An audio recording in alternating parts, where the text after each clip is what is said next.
प्राणी जसरी भयो नि मिलेर बस्नुपर्छ।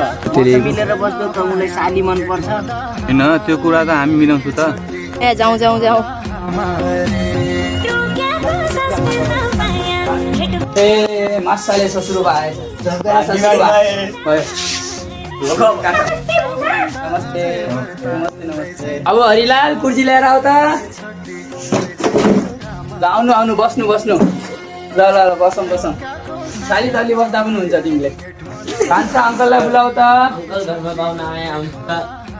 ओ बेला नको बेलाको पाहुना आएछन् त।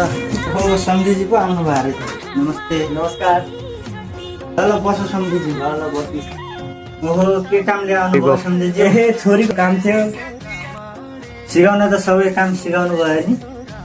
ए हजुर काम सबै सिकाइसके ढुक्क हुनु के हजुर।